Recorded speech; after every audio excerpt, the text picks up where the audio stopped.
much, everybody, for joining us this evening to celebrate the 50th issue of the Adroit Journal, which is so weird to think and surreal to encounter. But my name is Peter LaBerge. I am the founder and editor-in-chief of Adroit.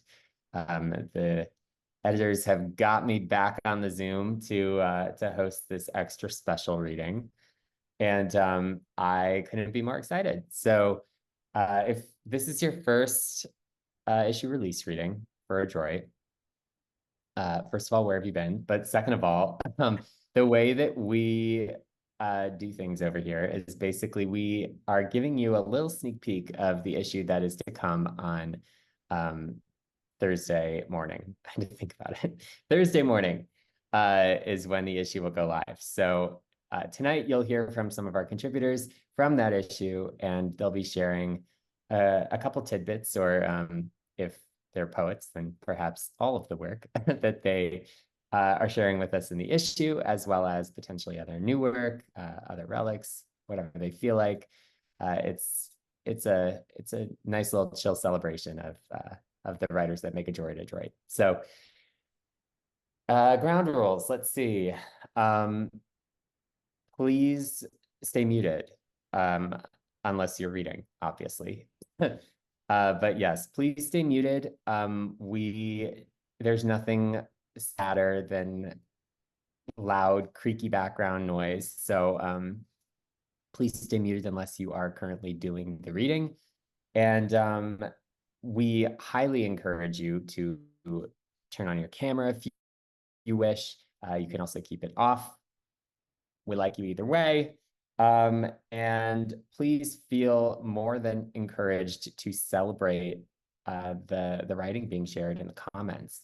We will also have the bio little snippets in the comments, as well as, I believe, places where you can find their books and or additional work. So we are very excited to get things going. We have, I actually haven't counted, 1, 2, 3, 4, 5, 6, 7, 8. I can't count quickly. Okay, 8. 8 amazing readers tonight.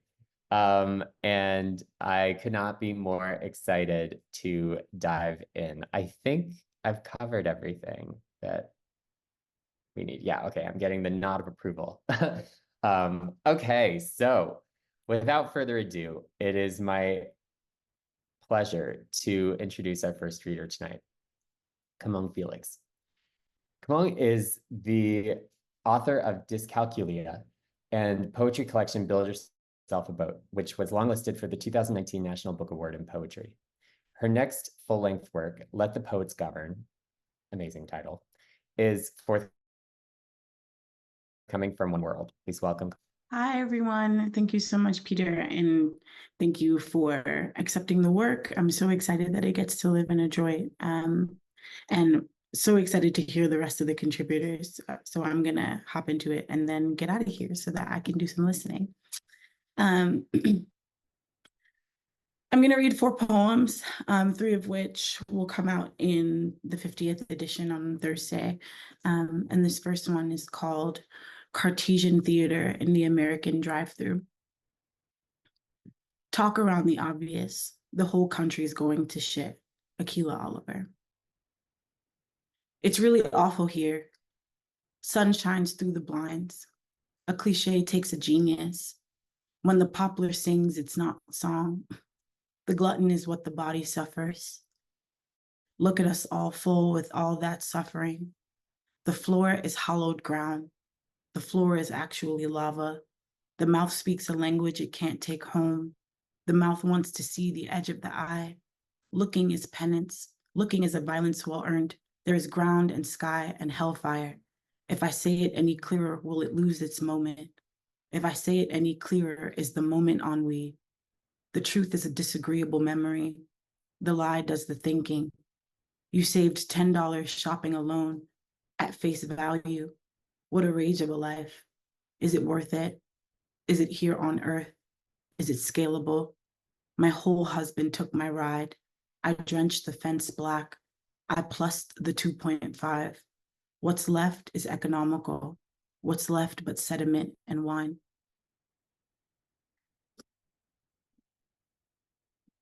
This next poem is called Persephone Sells Her Timeshare. Hell is not a venue, but a dispatch from a room in the hull of empire, a room where nothing escapes but the blues. The center is an apparition and Persephone cannot hold. Persephone is a code in the doctrine, a data set, the limit of glory. Persephone is a liability, an irresolute fantasy, sussing the song from the question being, what can you make from me? The question being democracy. A dime falls out of her pomegranate mouth, her shame ahead of her heart. And two more. This next one is called Manic Eyes. You can't not dance. No thing derides you but the blues. No hospital gurney can hold you, no syntax can sound you. The lie of the meatless threatens you, and in the sick of its mouth, you dare to be alive.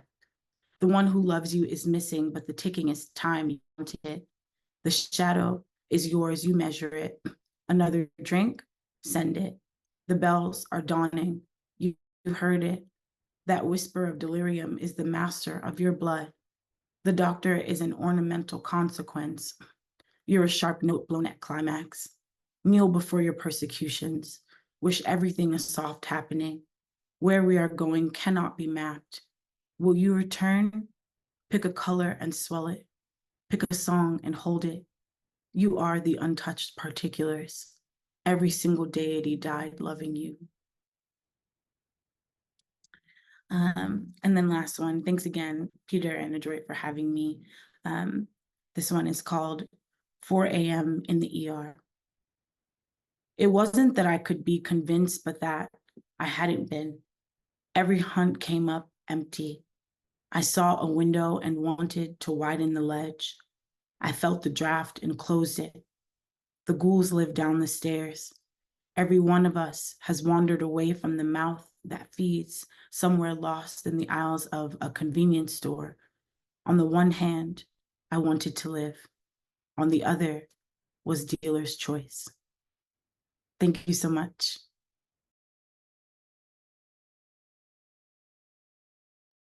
Thank you so much for that reading. I always forget for some reason. I don't know why, but I always forget before I show up to readings like this, the unique pleasure it is to encounter poems on Submittable or poems in a Word doc or poems in an email, and then to hear them in the voice and to hear them as they were intended.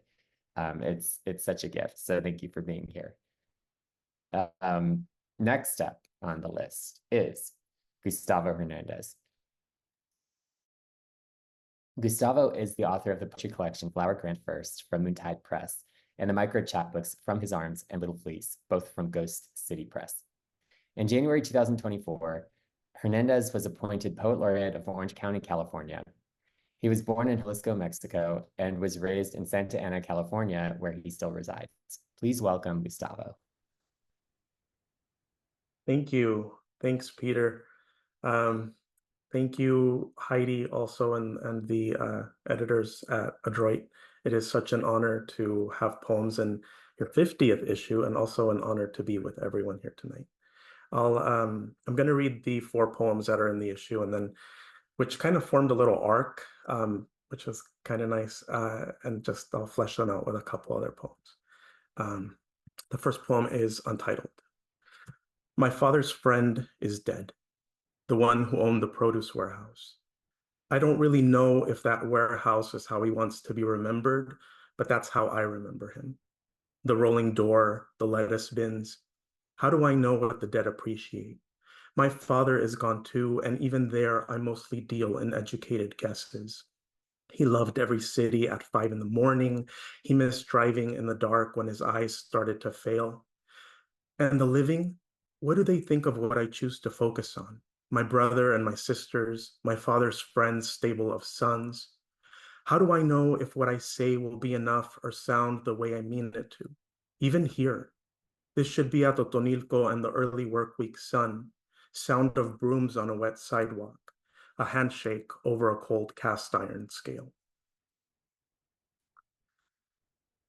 This poem is called Husband. After that night, the night no longer cut like a black sharpened pendulum.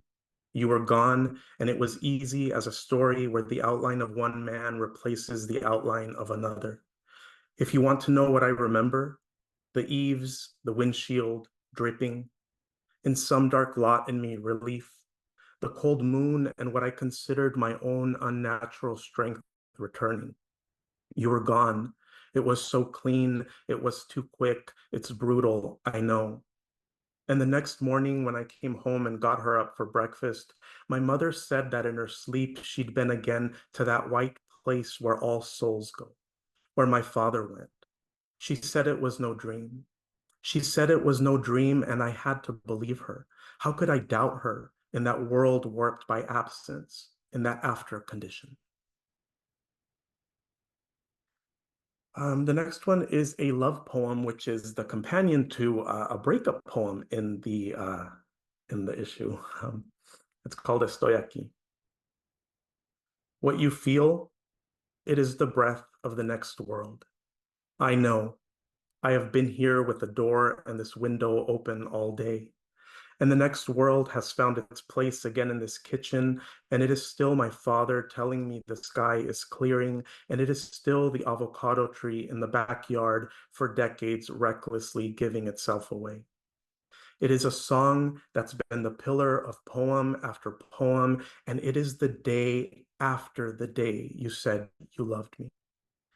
You know, my mother always warned me never to mistake a house, not even hers, for the house of divine providence. But you are here with your palms over my palms, and your face almost feels like a miracle.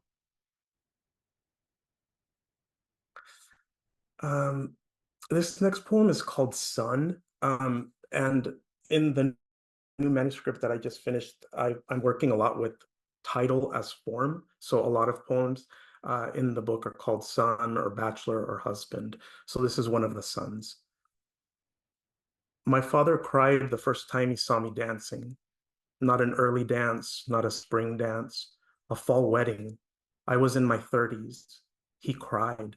That is how far he thought me from that kind of joy. There are years where to a parent you're a dotted outline, missing, heart stirred and rummaging through suburban bars. Think about it. How much of your laughter ever made it out of those dark and humble markets? So what did my father really have to go on? Those summers on the front steps, his sad golden boy leaning against the stucco with a cup of instant ramen, a sunset? And this poem is also called Sun, and this is one that's in the issue. It is raining, here and in my mother's dream. The house there is quiet. The rain flows into the verdolaga. I am not 45. I am a few weeks old, and the house is in disrepair. She worries and says worry has never known how to live only inside of a dream. The water will come through the rafters, will fall right where my baby is sleeping. And this is my last poem. It's called Theory. Thank you again, everyone, for listening. Thanks. All afternoon and up to their curfew, planes flew out of the airport next door. Our room was paid for. It was spring, and I couldn't stop thinking about that Sonny Whitman quote over the couch next to the bed. I said it was a big block-headed thing to think you should always face forward. Over and over, I looked out the window at our parked cars under the oak. I sat through March. I sat through April like a fat cardinal. I scolded you about Whitman, said I thought the lines old and overripe and obvious, and now? What I think now is all my life I've paid in transpositions. What I think now is that in spring, when you still wanted to, we should have married. Thank you.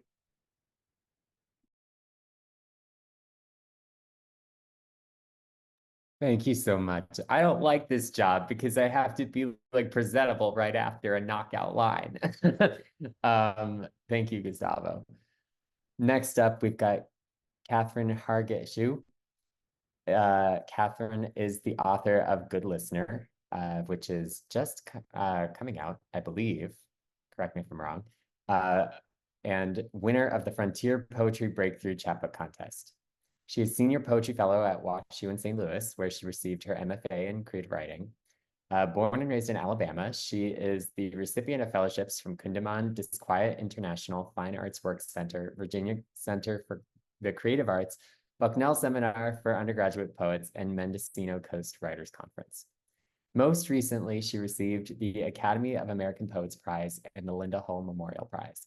And just to give a shout out, Katie was also in the Adroit Mentorship Program, which just feels right to have a mentee grad here with us tonight. So go, Katie.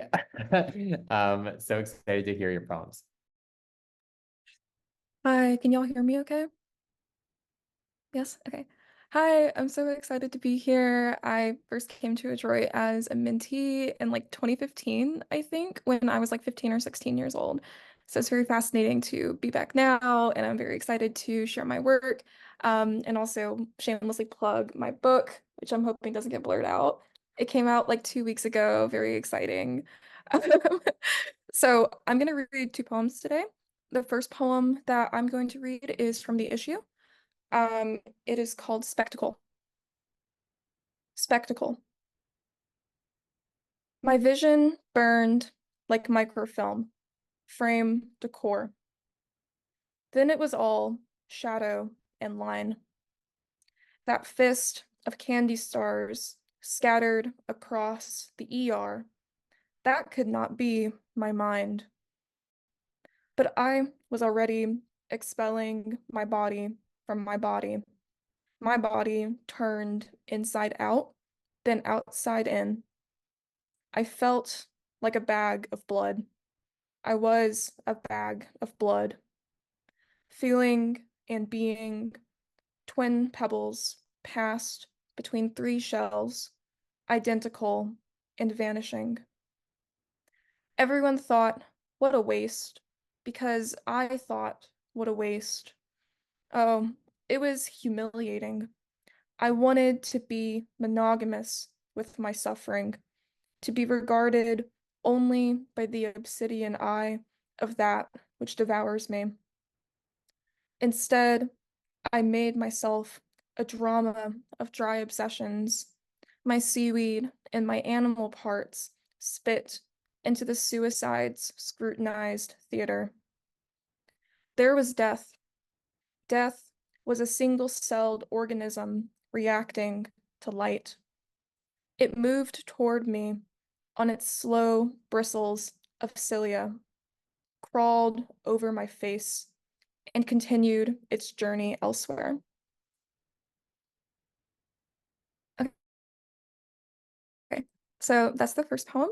And the last poem I'm going to read today, this is from the book, and it's called North. And it takes inspiration from Allegory by Diane Seuss. We love Diane. Okay. North.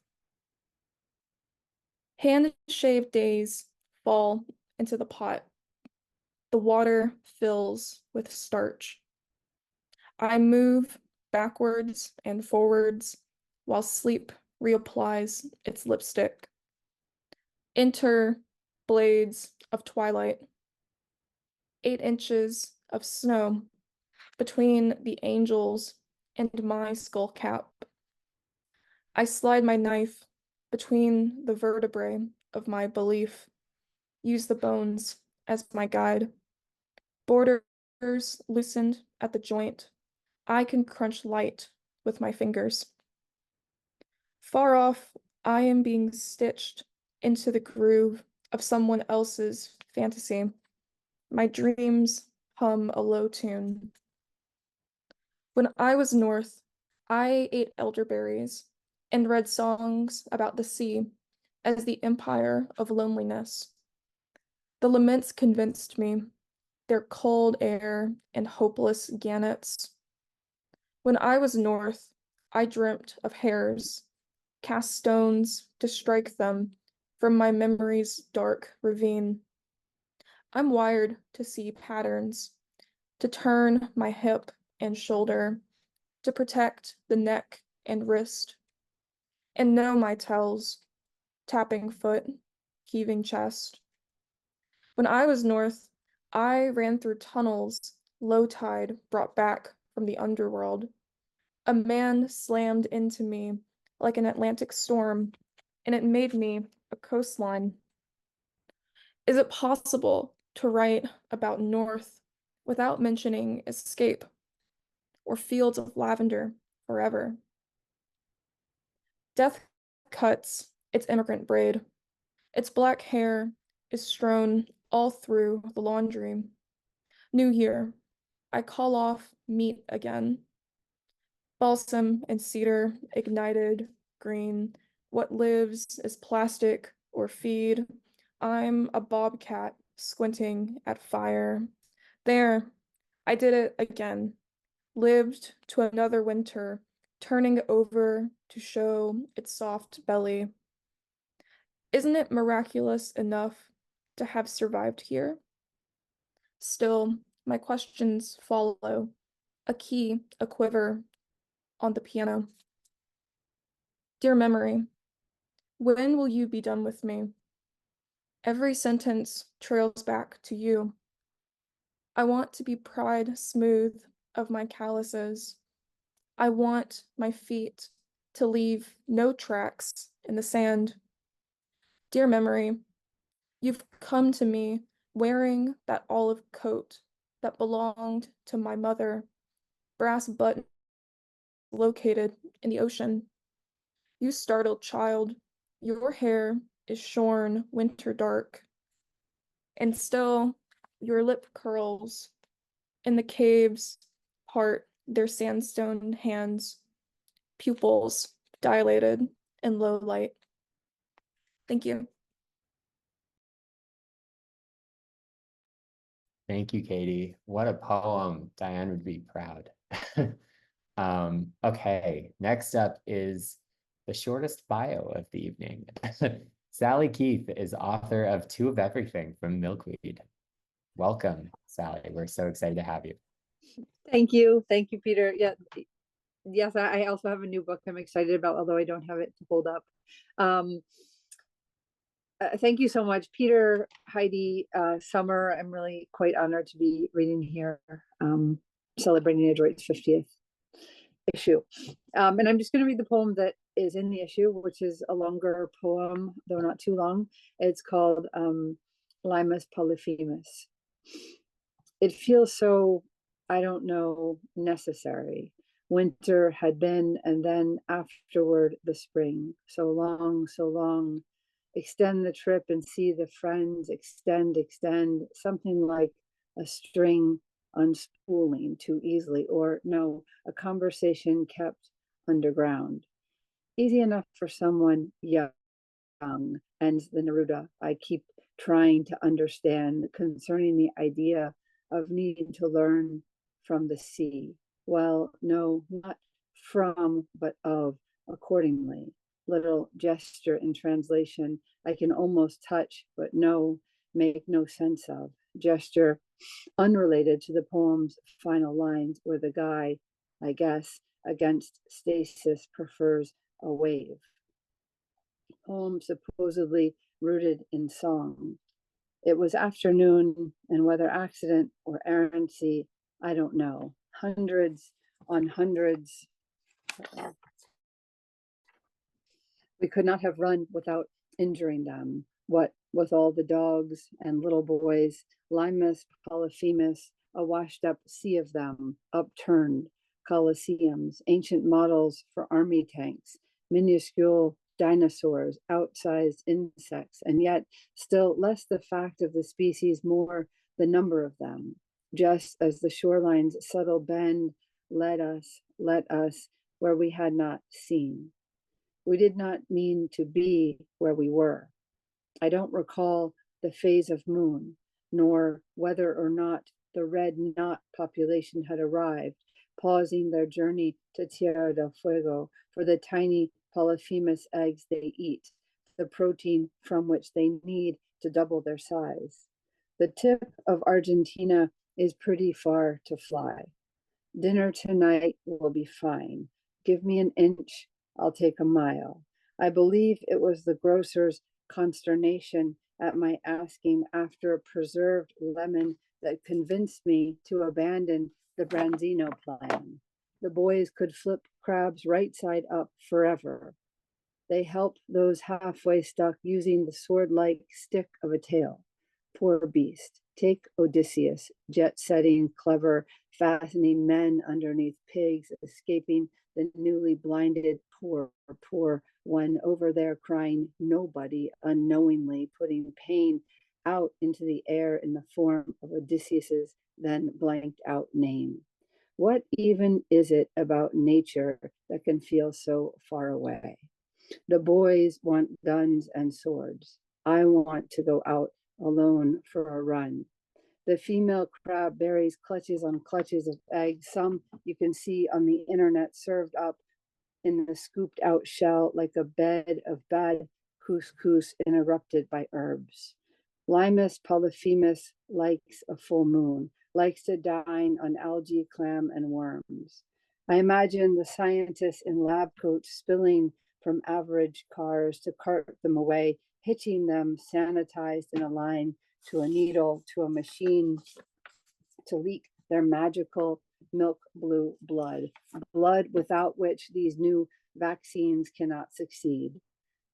Deus ex machina, I cannot not repeatedly feel a little surprise as the hidden creature exerts itself, and like the lurch of a wind-up toy, the ancient dome advances, lest the dragon-drawn chariot swooping down for Medea kind of thing, too artless, too convenient.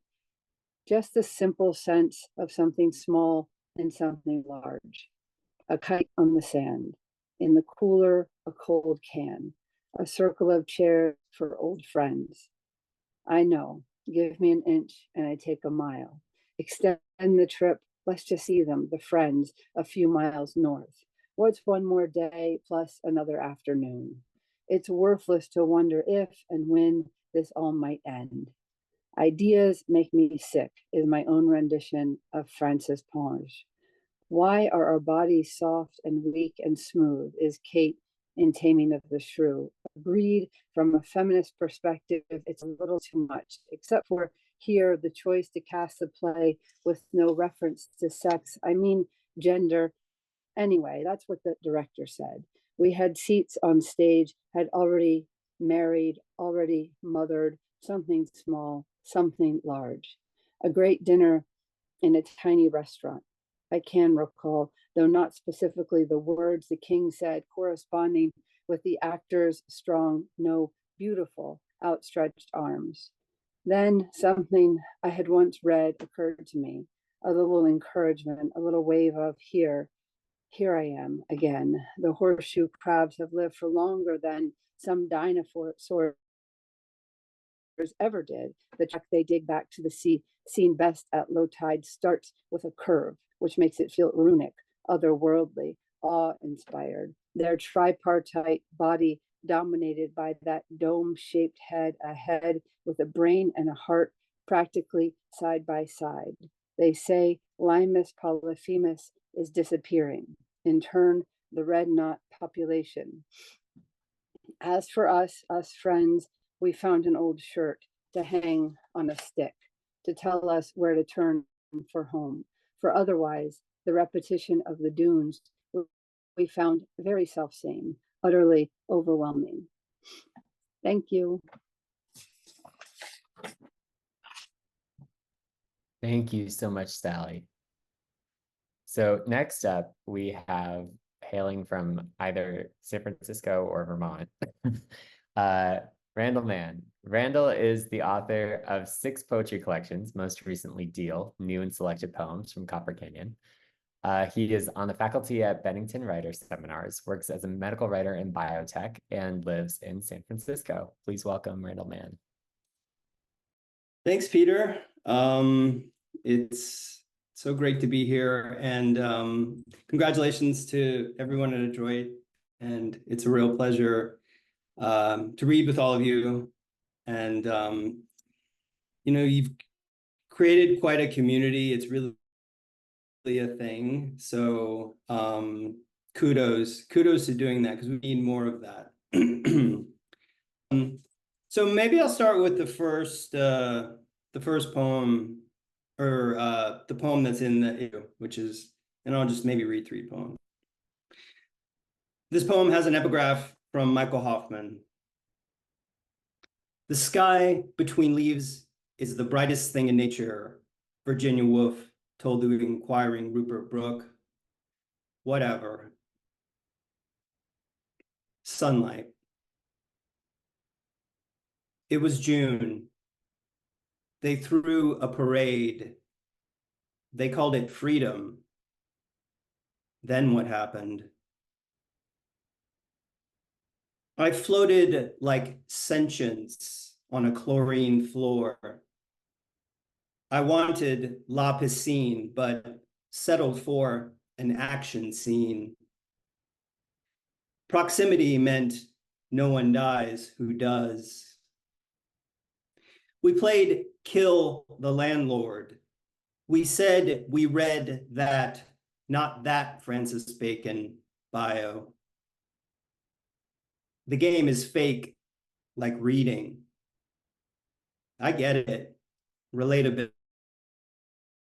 The wind in a tree, the ooh of the supermoon sound like someone dubbed indifferently. Not really. Maybe like the sound of the word summer. Breezy enough, someone lied.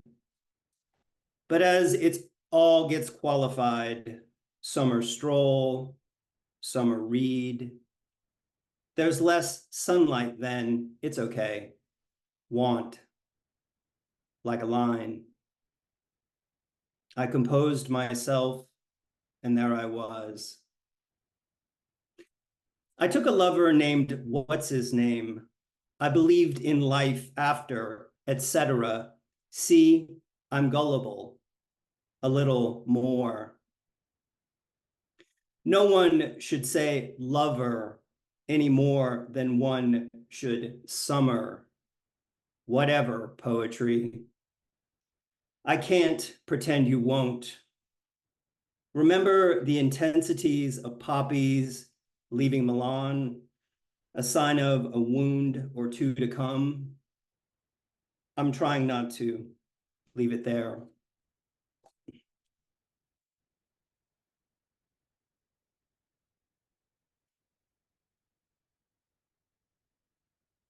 The day. The constipated leak. The predatory line. The ordinary bleat. Everything is fine. I pay the gray away. I grapple for a pun. I worry that I peaked in 1991. The men, the Entenmans, the blaring of a sax, anemic as a safe derivative of sex. I had a special friend. He waxed his stash and cock. He died before his time a measured knock. Life is judged by deeds, but words will stir the plot, rampant as inflection, gripping slot. Life is inches thick.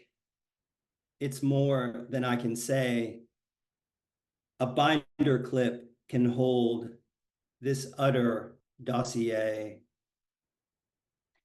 The day is white as flight that ferries the elite. The rats are technocrats and love is obsolete.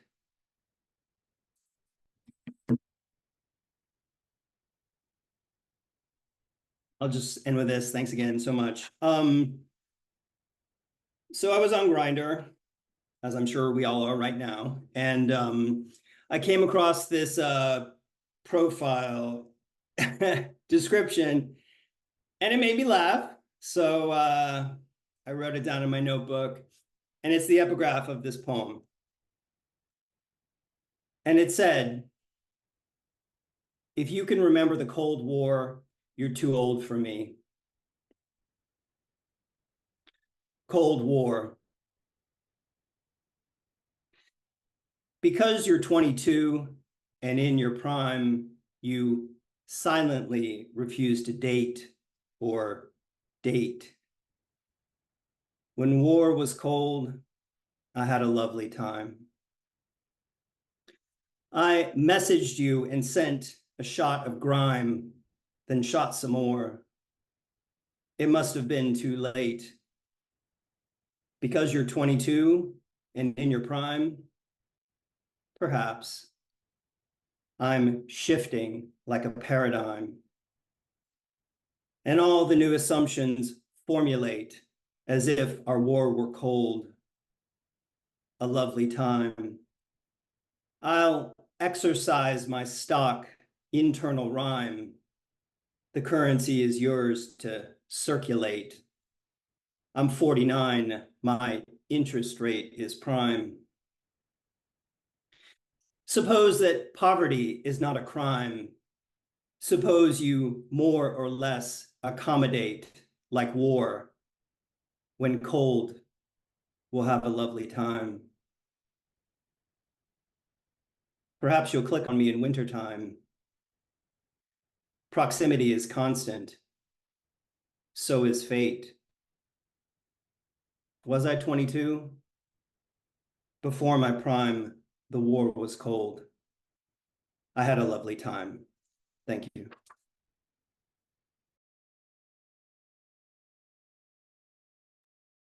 Thank you so much, Randall. I did not have Grinder Cold War poem on my bingo card, but now maybe I will.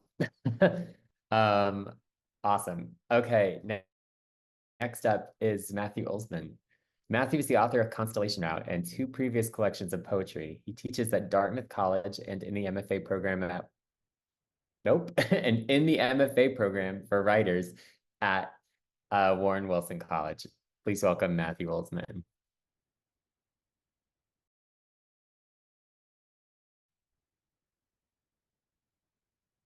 Hi, thank you for having me. It's great to be here. I'm going to read 3 poems, 2 from this issue and 1 from a previous issue.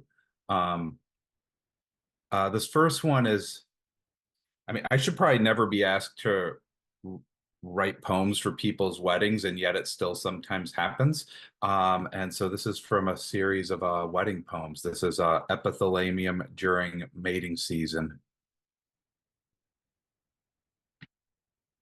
When the testicles of the marsupial mouse begin to disintegrate, he swells with a panic that drives him to have sex until he dies. Tradition dictates that the female black widow eats her mate, and that practice also exists among the greater praying mantis community.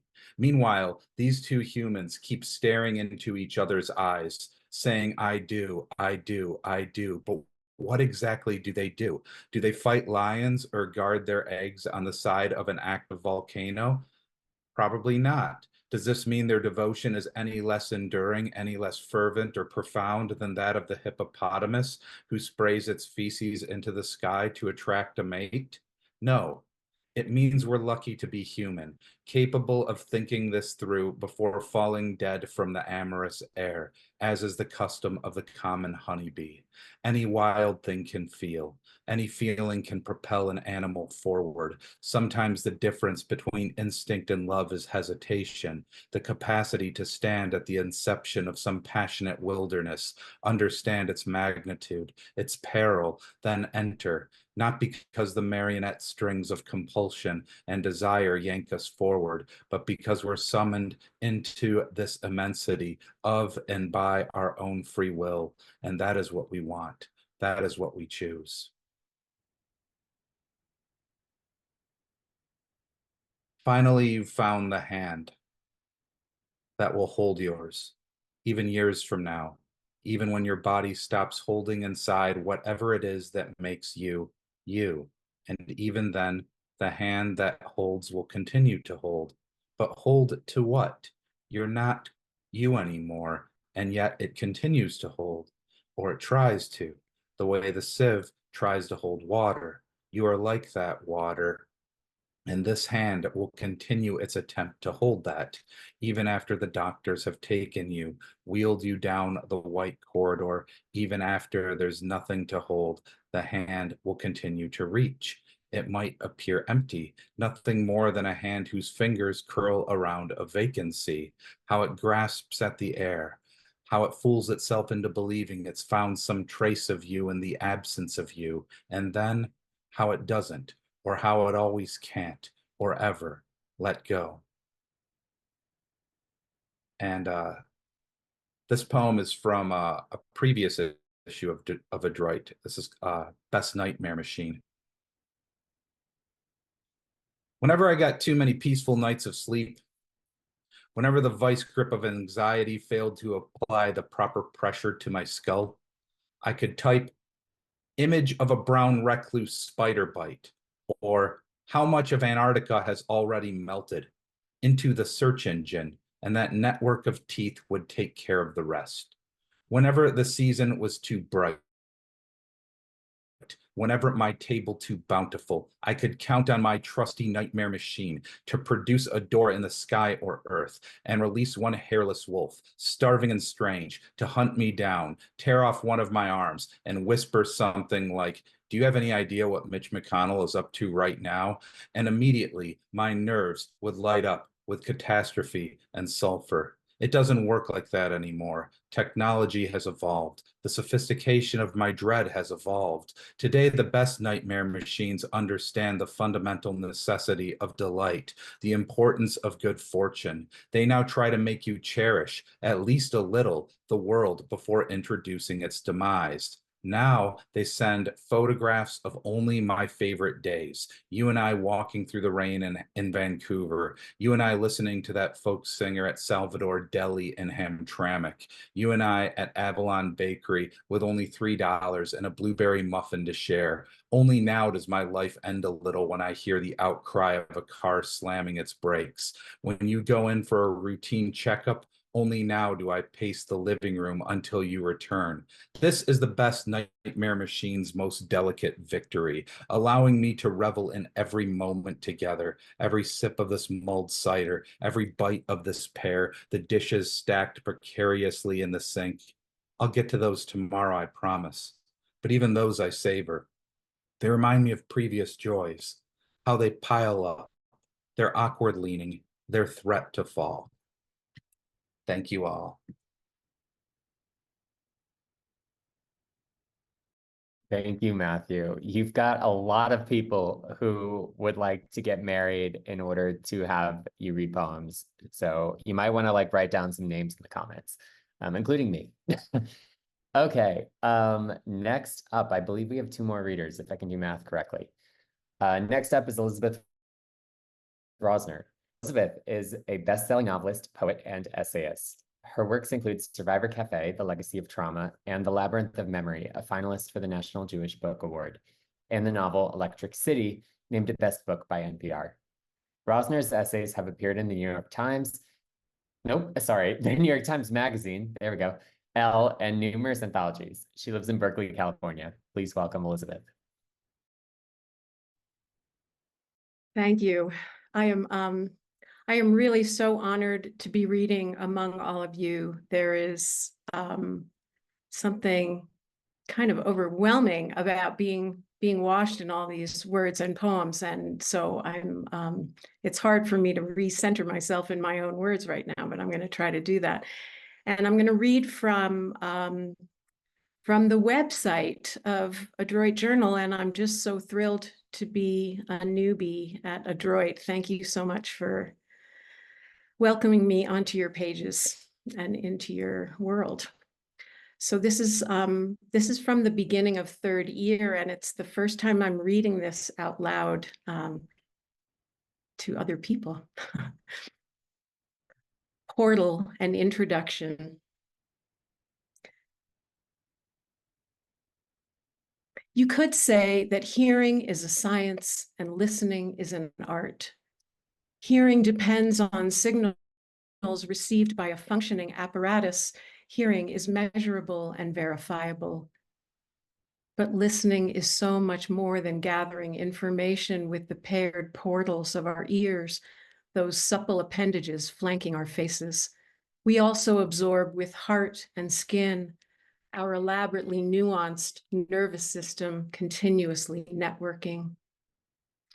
For an imperfect comparison with the filtering, processing, and discriminating involved through your other senses, consider the distinctions between looking and examining, touching and palpating, tasting and savoring a flavor, smelling and identifying a scent.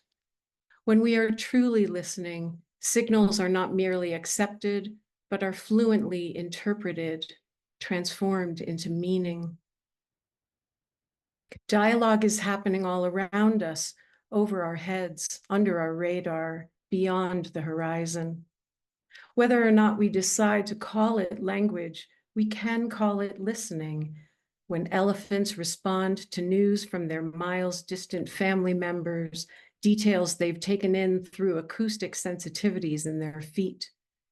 When the searching roots of trees grow toward the energetic flow of water, sometimes tangling themselves in underground pipes, isn't that too a kind of listening?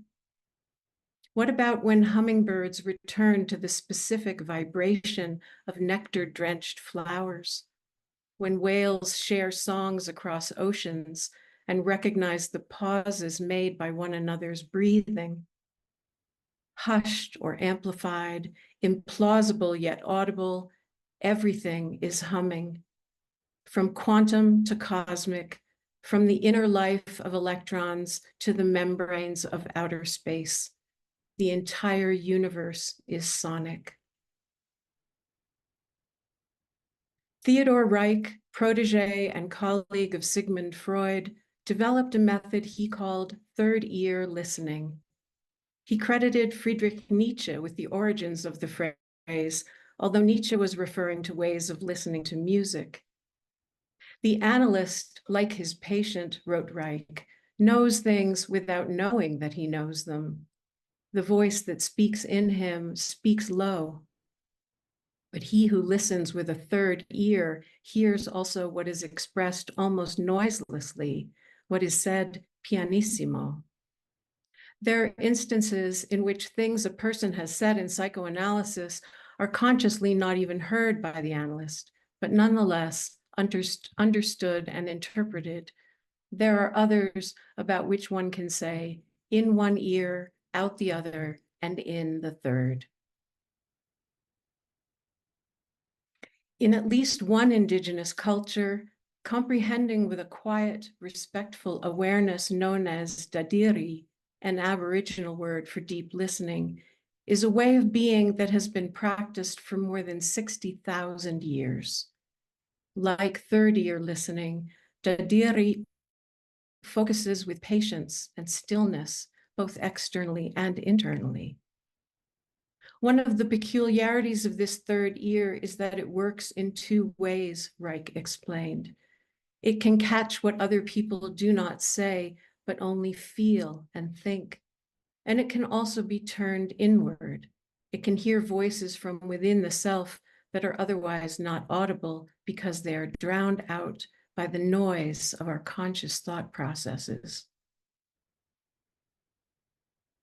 As the daughter of multilingual parents, I learned early to attune myself to their sounds and silences, even when they weren't necessarily doing the same for each other or for me.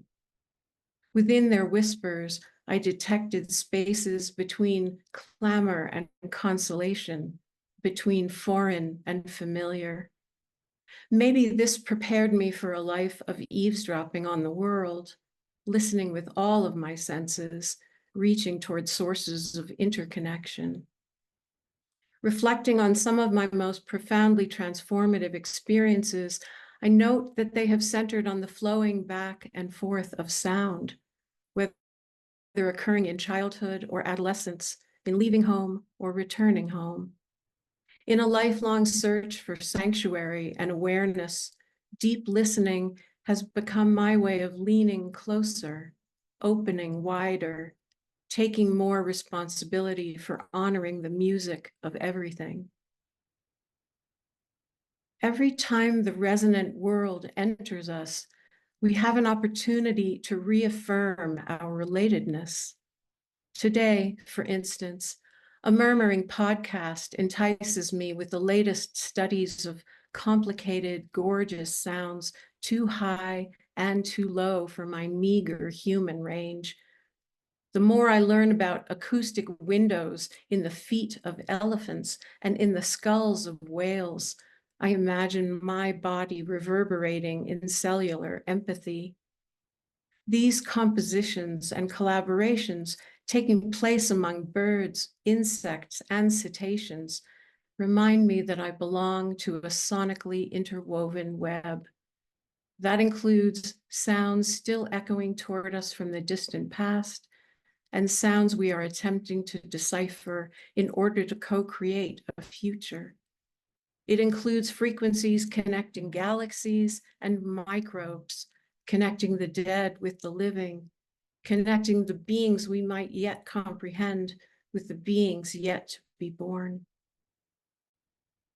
I hope that this book can serve as another kind of portal, with a sequence of spaces shaped by its author's curiosity, questions answered and also sometimes unanswerable. In these pages, you will find references to mammals on land, mammals who returned to the depths of the oceans, songs of the air, the forest, the soil. I believe that third ear listening can offer solace for our existential ache of loneliness. With our ancestrally related bones offering and receiving the news, we can lengthen and strengthen the golden thread stitching together a broken world. Thank you so much. It was really an honor to be here today. Thank you so much, Elizabeth. I feel so calm right now. I don't know if anybody else feels the same way. I'm feeling very centered over here and also very ready to get that book. So thank you. Okay, bringing us home tonight is Shantika Seigers. I am so excited about this piece because I heard it at AWP at, shout out, one of our nightly salons that we host at AWP, and I literally chased her to get it. So thank you for giving it to me. Shantika is an O. Henry Prize winner with appearances in Best American Short Stories, the Paris Review, Freeman's, NPR's Selected Shorts, and the Chicago Reader All Fiction issue. She is also the winner of Literary Death Match 17. With an undergraduate degree in radio, television, and film from Northwestern University, an MFA from New York University in Paris, and a long career as an executive creative director, she loves a great story in all forms. She is a proud Texas Bama, born in Birmingham and now residing in Austin. Please welcome Shantika. Thank you so much. I want to say thank you to Peter and Chris and Summer, and a special thank you to Heidi for inviting me again and then again, because I'm slow to believe. So thank you for that, that second invitation. This is called Come to a Good End. I admit my features got a touch of suffering, something around my eyes, and suffering is what folks most remember my mother for, but I don't look like her. I got freckles and red hair like a bonfire in the fall, and I guess maybe these people wear me out just like they wore her out, and like I said, you can see it in my eyes. But my sister Priscilla Jean actually looks like her. Same round arch of a hairline, cheekbones sitting up off the sides of her face. She got the turned up top lip and that one shy little tooth tucked in on the side. Tall, just like our mother. Most of the time, though, Black folks miss the resemblance because Mama was a red bone and Priscilla Jean's dark skin. One time I said how stupid people are about that, and she'd said, well, Tallulah, sentiment trumps genetics. My answer was to drop a pan of meatballs so the sauce splashed across her expensive shoes. She always got to see both sides. It's annoying. Pick you a side, get on it, and dig in. Somebody ringing my doorbell, and I know whoever it is, they're about to get on my nerves. I open the door to the 50-something white man who is dating my 30-something sister. He walks over here from my father's house, 8 doors down. I think something's wrong with her, and I think this man on my porch is part of the wrong. Tallulah, I'm Nigel. It's Nigel. This man is packed into a pair of inky blue jeans and a white t-shirt with a fancy little pocket. I keep trying to puzzle out how he decided that a spiky bird's nest of hair would be a reasonable topping for a man. His lips seesaw up and down, one side smile, one side grimace, and his eyebrows squirm like they got a whole different puppeteer. He's out here looking hopeful and terrified, like somebody sent him to make friends with the school bully. I know who you are, I say. But I don't know why my sister sent this fool down here after I spent a whole day avoiding him. Plus, I'm already heated because when I went over to the house that afternoon, she come pulling me in the bathroom, telling me to change out of my cutoffs.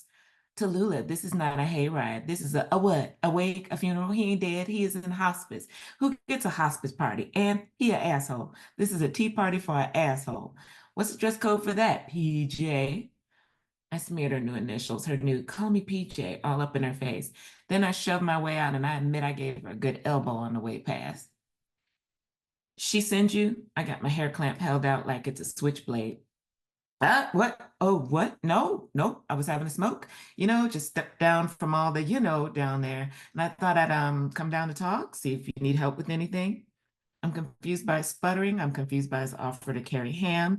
Ham fetching don't match them ankles and them shined up loafers. No, I got everything. Yes, I see. Well, but anyhow, maybe next time I can run here with you, perhaps. This white man ain't got no home training. He see I'm in a hurry. I got on my white church sweater, my good dark blue skirt, and I'm trying to put my hair up. Priscilla Jean didn't ask me to, but I know that's what she wants. And I need to get back down there so I don't have to get no sad little sighs about how long I left her at the party she wanted to throw. Don't need no help. He runs his eyes all around my door frame and says, you pretty much, raised PJ after your mother died. Well, before then, too, she says her big sister always had her back. I section my hair and start on a cornrow right here in the doorway. When I'm done, I'm closing this door. When she talked about her big sister, I imagined this powerful, imposing sort. Even in her photos, you seem bigger, but you're not. Men like to marvel at me because I'm short. Daddy says I'm wearing the same body I was wearing when I was 10, even though I'm 40. He calls himself warning people about me. That bird bone Tallulah is more hawk than sparrow. He says being short and all this neck red hair makes me mean. His proof. I sweat on my nose. He's just mad he can't twist me up like he do everybody else. Now, says Nigel, all I can imagine is PJ in the principal's office and his weak doll bursting through the doorway full of righteous fire. This Nigel's t-shirt has a V-neck. There's chest hair coming out of there, and it is more than a little gray. I got the end of my braid yanked over my shoulder like I'm making him a noose. PJ says also that you took her to church every Sunday, he says. I stare him dead in the face while I get this bun on top of my head for Priscilla Jean. She's not very religious now, so it seems a little odd. This Nigel leans in close like he can have a secret with me. Her new religion is, of course, hence this healing. I don't like him leaning. My arm's up in my hair, so I feel wide open. I talk real loud to move him back. Leon don't need no healing. He fine. He live just how he want to. It's everybody else is busted up, and potluck meatloaf won't make that no better. Well, part of therapy is coming to epiphanies like that. I have the utmost respect for what your sister is trying to do. Where you get that at? What? Respect for what she's doing. Well, PJ is how you going to have respect for what she's doing when you don't know what she's doing and she don't know what she's doing? For a second, he looks pleased, like he just discovered something, like maybe he's relieved he can skip the nonsense talk. Then he says, you have excellent posture. Well, I say, and snap my hair clamp shut, reach for the doorknob. Yes, won't keep you, just here to offer some muscle. And as that, he curls his arm, revealing a sad little hump draped in loose skin. I shut the door on his floppy mouth. He talks funny and all his false starts of something to say make me mad. In the hall, there's a picture of me, Mama, Priscilla Jean, and Daddy at a cookout.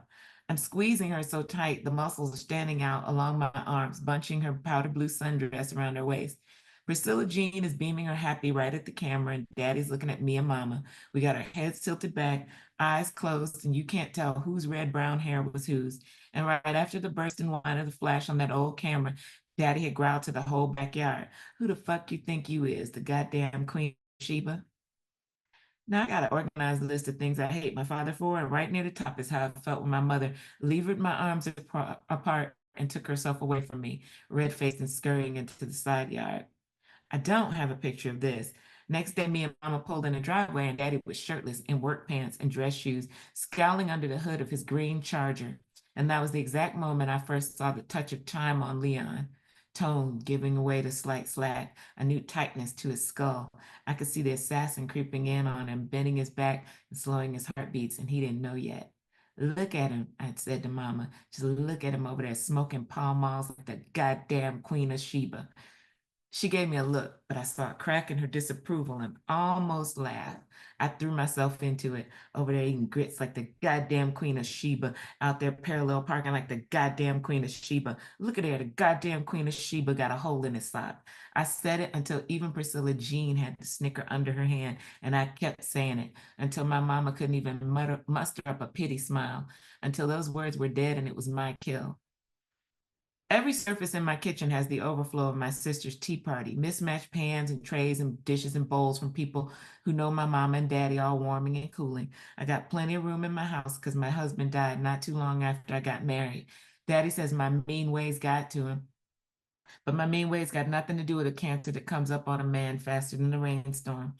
I scowl at a plump hand, but pick it up anyway because I can't stand Renee Ross, but that old so-and-so can cook. I get another knock, and if this is my sister, I swear I'm going to lock my doors and let her do this by herself. Me and the ham snatched the door open and Nigel, mid-cigarette.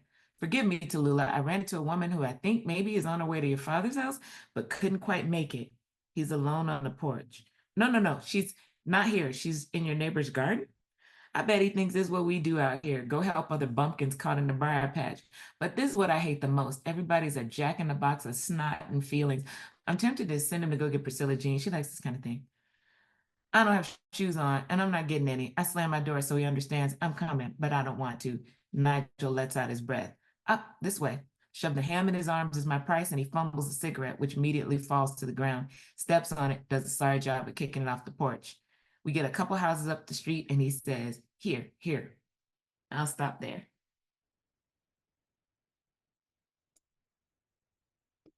Thank you so much. What a fantastic closing on this reading tonight. I am just feeling like that was a perfect embodiment of all the different shapes and different directions that Adroit has gone aesthetically and otherwise over the last 14 years.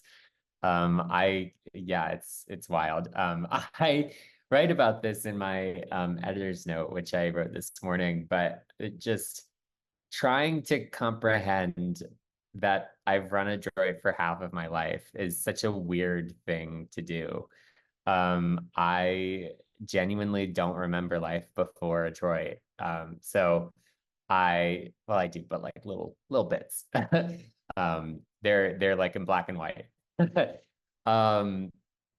So yeah, thank you so much to those of you who have been around for a long time. I definitely see some early names, some early staff members, some early contributors in the crowd here, and I am so excited to see everyone love the issue because we already know it's great. So yeah, as a reminder, the issue comes out Thursday morning, and go to our website, theadroitjournal.org. You'll find it.